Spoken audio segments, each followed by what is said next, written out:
अग्नि पुराण के अनुसार शनि ग्रह की से मुक्ति के लिए मूल नक्षत्र युक्त शनिवार से आरंभ करके 7 शनिवार शनिदेव की पूजा करनी चाहिए और व्रत करना चाहिए। व्रत कथा एक समय में स्वर्गलोक में सबसे बड़ा कौन के प्रश्न पर 9 ग्रहों में वाद विवाद हो गया।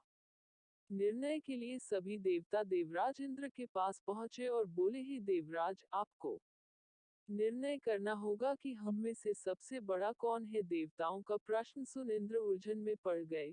फिर उन्होंने सभी को पृथ्वीलोक में राजा विक्रमादित्य के पास चलने का सुझाव दिया। सभी ग्रह भूलोक राजा विक्रमादित्य के दरबार में पहुंचे। जब ग्रहों ने अपना प्रश्न राजा विक्रमादित्य से पूछा तो वह भी कुछ देर के लिए परेशान हो उठे, क्योंकि सभी ग्रह अपनी अपनी शक्तियों के कारण महान थे।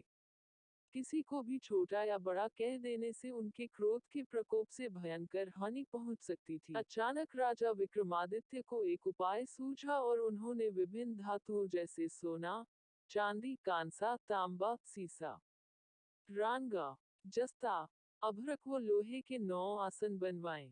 सबसे आगे सोना और सबसे पीछे लोहे का आसन रखा गया। उन्होंने सभी देवताओं को अपने अपने आसन पर बैठने को कहा। उन्होंने कहा, जो जिसका आसन हो ग्रहण करे।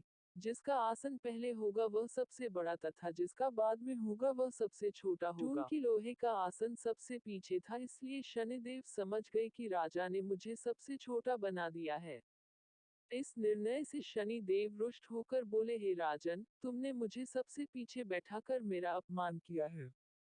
तुम मेरी शक्तियों से परिचित नहीं हो।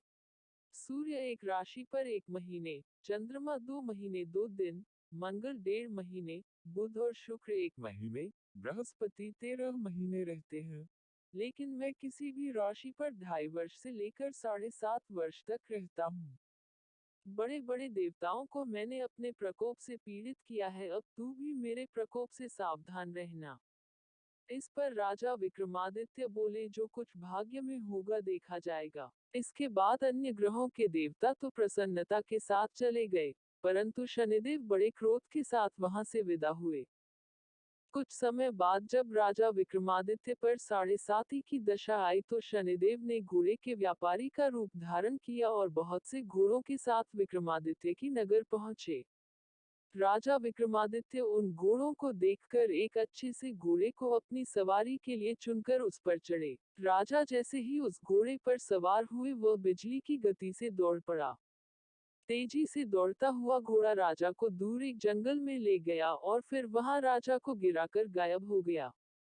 राजा अपने नगर लौटने के लिए जंगल में भटकने लगा, पर उसे कोई रास्ता नहीं मिला। राजा को भूख प्यास लग आई। बहुत घूमने पर उन्हें एक चरवाहा मिला। राजा ने उससे पानी मांगा।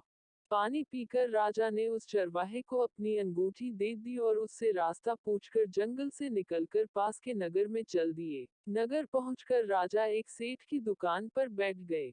राजा के कुछ देर दुकान पर बैठने से सेठ की बहुत बिक्री हुई।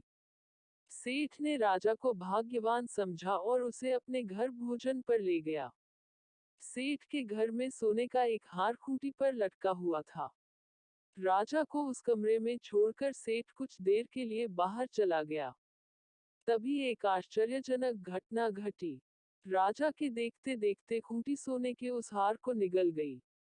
सेठ ने जब हार गायब देखा तो उसने चोरी का संदेह राजा पर किया और अपने नौकरों से कहा कि इस परदेशी को रस्सियों से बांधकर नगर के राजा के पास ले चलो। राजा ने विक्रमादित्य से हार के बारे में पूछा तो उन्होंने बताया कि खूंटी ने हार को निगल लिया। इस पर राजा क्रोधित हुए और उन्होंने चोरी करने के अपराध में विक्रमादित्य के हाथ पांव काटने का आदेश दे दिया। सैनिकों ने राजा विक्रमादित्य के हाथ पांव काटकर उन्हें सड़क पर छोड़ दिया। कुछ दिन बाद एक तेली उन्हें उठाकर अपने घर ले गया और उसे कोल्हू पर बैठा दिया। राजा आवाज देकर बैलों को हाँकता रहता। इस तरह तेली का बैल चलता रहा और राजा को भोजन मिलता रहा। शनि के प्रकोप की 7.5 पूरी होने पर वर्षा ऋतु प्रारंभ हुई। एक रात विक्रमादित्य मेघ मल्हार गा रहा था। तभी नगर की राजकुमारी मनभावनी रथ पर सवार उस घर के पास से गुजरी। उसने मल्हार सुना तो उसे अच्छा लगा और दासी को भेजकर गाने वाले को बुला लाने को कहा। दासी लौटकर राजकुमारी को अपंग राजा के बारे में सब कुछ बता दिया। राजकुमारी उसके मेघ मल्हार से बहुत मोहित हुई और सब कुछ जानते हुए भी उसने अपंग राजा से विवाह करने का निश्चय किया। राजकुमारी ने अपने माता पिता से जब यह बात कही तो वह हैरान रह गए। उन्होंने उसे बहुत समझाया पर राजकुमारी ने अपनी जिद नहीं छोड़ी और प्राण त्याग देने का निश्चय कर लिया। आखिरकार राजा रानी को विवश होकर अपंग विक्रमादित्य से राजकुमारी का विवाह करना पड़ा। विवाह के बाद राजा विक्रमादित्य और राजकुमारी तेली के घर में रहने लगे।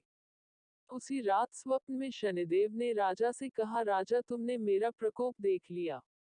मैंने तुम्हें अपने अपमान का दंड दिया है।